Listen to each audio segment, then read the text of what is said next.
Happy Sunday, Grindstone Church. It's great to be here with you guys, doing another devotional with you here this morning. It's been really great to be with you guys on the phones, doing text messages, doing emails, doing Zoom video chats all through the week. But I'm really looking forward to seeing you guys on Zoom this morning as we meet together as a church together once again. It was so good to see you guys last week, and I look forward to it again this week. So make sure that you bring a cup of coffee. Make sure you bring a good cup of English tea. I don't care if you guys are eating breakfast. I don't care if your kids are there or if you're still in your jammies. Just make sure that you're there so that we have a great time together at 10 o'clock. Last week we looked at the first couple of verses of Psalm 34. This is a psalm that's been called the ABCs of Crisis. The writer of this psalm, King David, was well acquainted with both personal and national crisis. And yet the first words out of his mouth when it came to dealing with a crisis was this, from Psalm 34, verse 1. He says, "I will extol the Lord at all times. His praise will always be on my lips." So what have your words looked like this past week? Has there been more praise, or has there been more panic on your lips this past week in light of everything that's been going on? Well, through this psalm, King David tells us how we can be delivered from all of our fears. And the way that he says that we're to be delivered from all of our fears, he says that we're to build an identity that gets its significance. He uses the word glory here to talk about this. Not from your accomplishments, not from your title, not from your job, not from your financial portfolio, not from your moral or religious efforts, not from your family. He says we're to build an identity of significance that we get from God alone. And he says this in verse 2 when he says, "I will glory in the Lord. Let the afflicted hear and rejoice." So then and only then is the foundation of your self-worth secure and not subject to shame. So the question for us is, how can we get such an identity? He says, it's not just about believing God. It's not just about thinking the right things. But he says it's about tasting. It's about seeing. It's by experiencing God's goodness in prayer. It's by experiencing God with our faith in action in many different ways. And this is completely countercultural if you think about it. But what determines how well you're doing today? It's not your job, it's not your salary, it's not the weather, it's not your circumstances. What determines how you're doing today is who God is and what he's done for you. And so that's what gets us all caught up all the way up to verse 8. And so then for the rest of the psalm, David goes into like full-on teacher mode to get some things off of his chest to tell us how we can stay secure, how we can continue to live a life that is one that approaches it with the peace that God gives to us. And so you guys know what teacher mode is, right? Maybe you've been in teacher mode a lot this past week, since you've been your own principal, since you've been your own vice principal, since you've been your own teacher and guidance counselor and janitor of your own homeschool environment. Maybe the staff meetings are really, really fun at your homeschool. So this week we're going to look at Psalm 34, verses 9 to 14, as we hear from David how we can be secure through crisis with God's help. And it says this: "Fear the Lord, you his holy people, for those who fear him lack nothing. The lions may grow weak and hungry, but those who seek the Lord lack no good thing.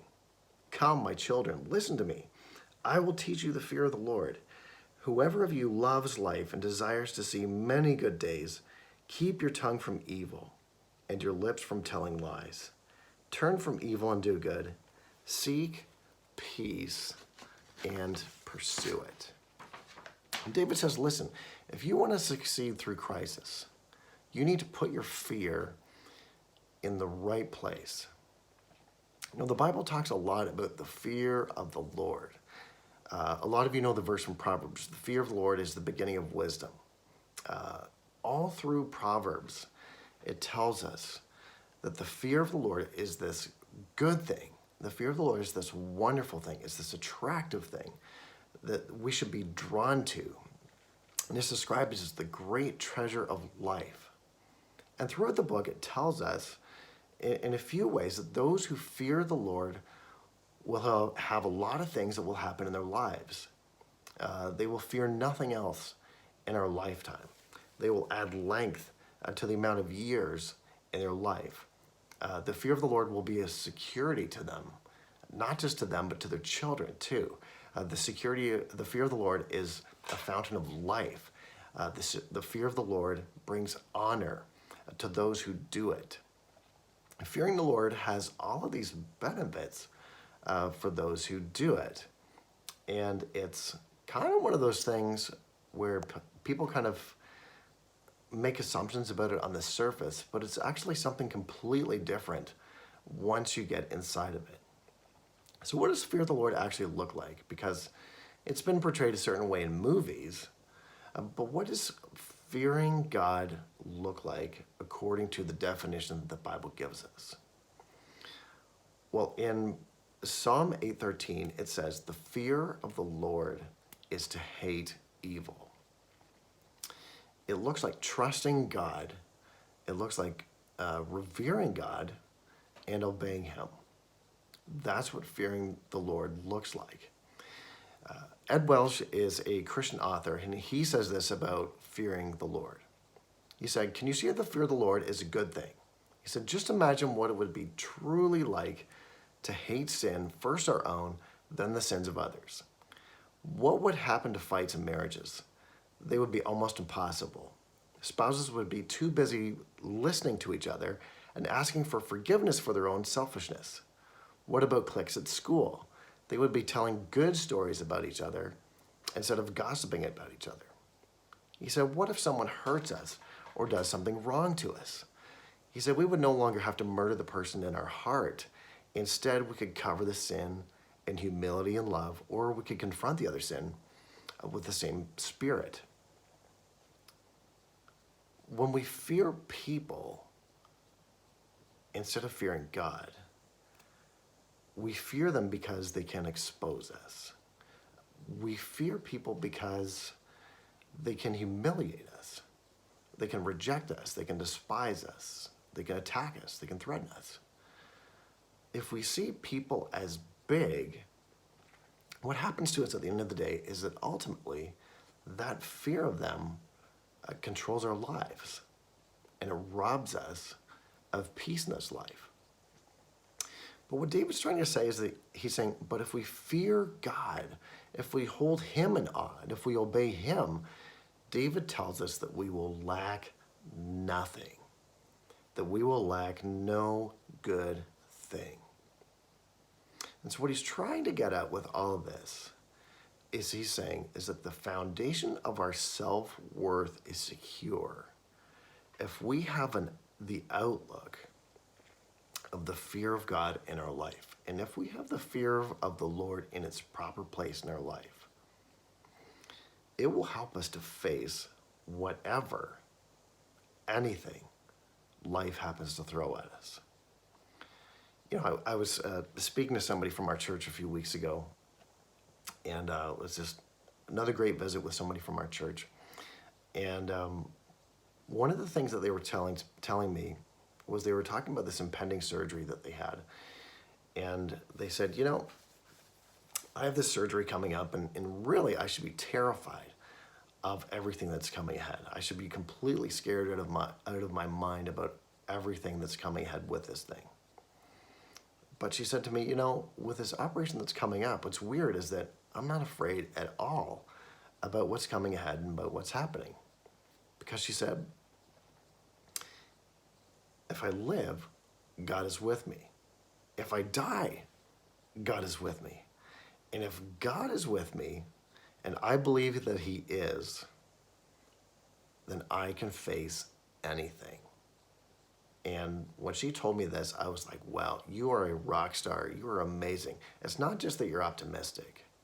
It's just that you're completely trusting God with your life in every way that you possibly can in this moment. And if you think about it, this is why David's heart is full of worship in the face of difficulties. This is why David tells us that we need to sort out how we fear the Lord, because it evidences a life that is anchored in the peace of God. And finally, he concludes this section by saying in verse 14, he says, where is it? He says, turn from evil and do good, seek peace and pursue it. You know, one of the things that I've noticed in light of recent events is that Christians are the only people walking around on our planet today that have an overpowering peace in their life. I think about this thing that my mom used to tell me when I was a kid. My mother used to tell me, Brian, guess what? A glass can only spill what it contains. And I was like, thanks, Mom. Great story. She says, no, a glass can only spill what it contains. She said, when we go through life and we face difficulty, we take a bump. And when we take that bump, what's inside of us, what we're really made of, who we really are, that comes out on the outside. And there's no way of hiding that because it's completely true. It's completely valid of who we are because it's on the inside of us. What's happened in this world today that we're living in is that because of this coronavirus, is that every person in every community around the world has taken a bump. And what's kind of come to the surface is that who we really are and what's really going on inside of us has come on out to the outside. That's why when we watch all these news updates, that's why when we watch all these social media feeds, that's why so many of the things that we read or see or hear or watch, it's completely loaded up to the hilt with fear. Because it reveals that most of us from the inside, we don't have any security in this life. We don't have any deep and abiding peace that governs our lives.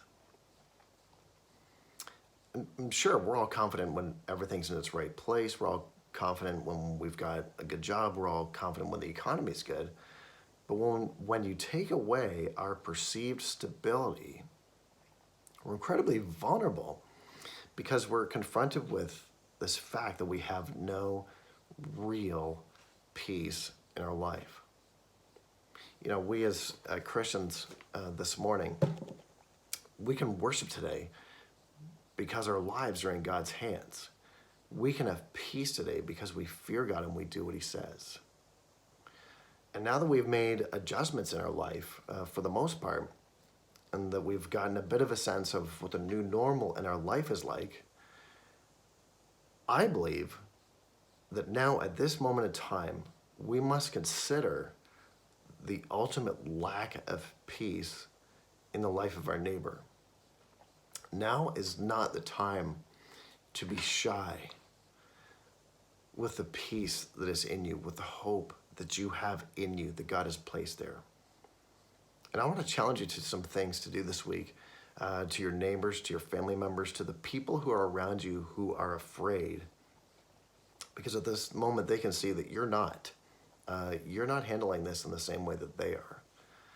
So I want to challenge you to be bold in your prayers, especially this week.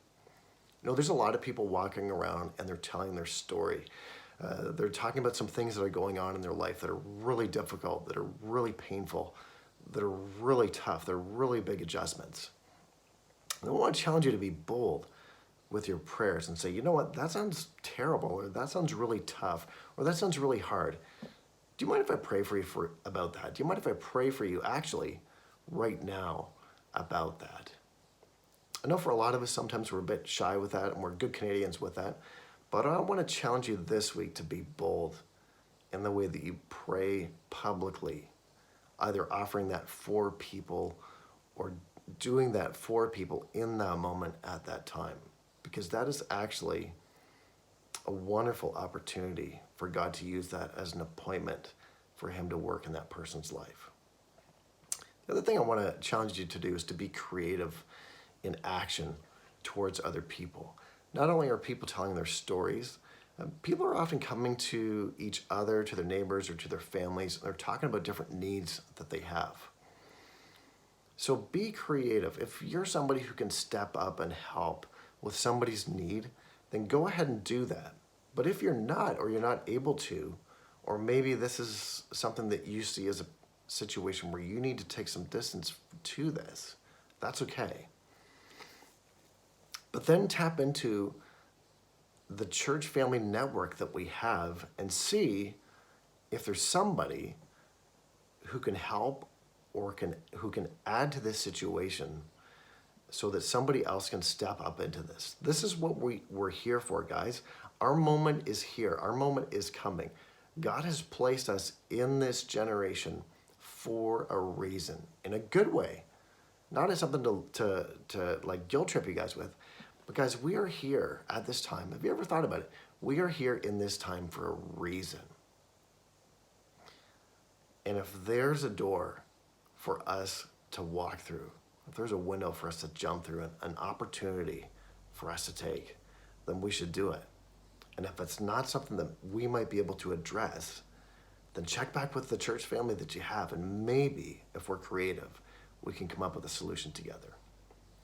The other thing that I want to challenge you with this week to be bold with, considering all along that whole wavelength of us being this generation for this time, I want to challenge you to be bold this week in your faith sharing.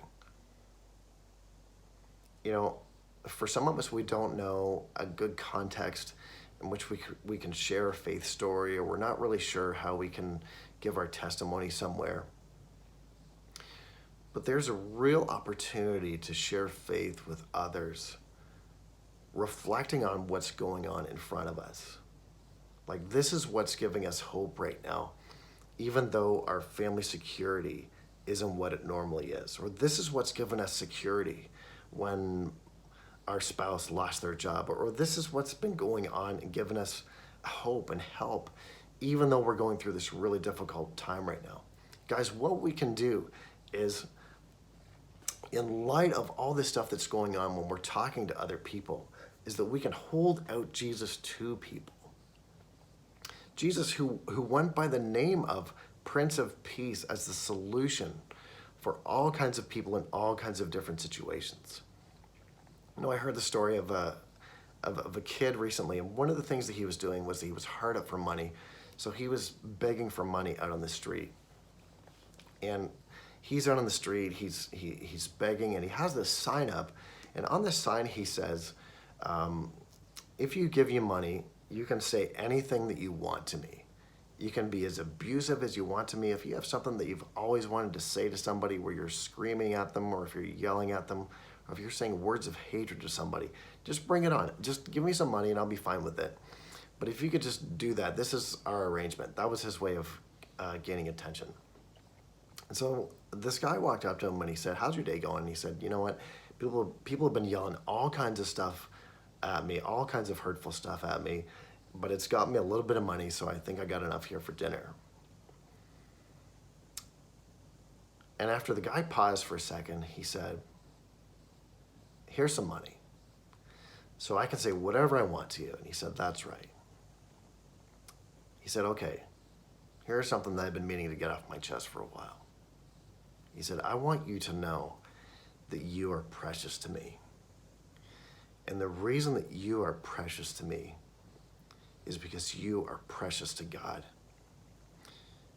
And the reason that you are precious to God, and we know that you're precious to God, is because Jesus died for you. Jesus died for you personally, so that you could be reconciled to God and that you could live forever with Him. Is it okay if I tell you that? And the guy said, yes, absolutely. That was a wonderful opportunity that a man took where he could have just walked past that whole situation very easily, could have just not given him anything. But he used it as an opportunity to share the heart of God that he has for somebody in a situation where others were just simply using it as an opportunity for some other means. Guys, now is a time for boldness. And the reason that we can be bold is because, like David, our entire lives are anchored in God's peace. So with that peace, let's go out this week. Let's listen to people. Let's hear them. Let's help them. Let's keep swinging by people. Keep asking if they need help. Hold out Jesus to people. Point to the hope that's in your life. Point to the hope that is standing out completely in so many ways, because so many people are hopeless. So many people are peaceless right now. But guys, what we can do is we can evidence with our words and with our actions the Prince of Peace, Jesus Christ, who thinks that all the people around us are precious to him. Grindstone family, love you guys, pray for you guys. We're praying for you guys through every day of the week. So look forward to seeing you online this morning. Can't wait to see you, and let's remember to keep checking in on each other. I'll see you soon. Bye for now.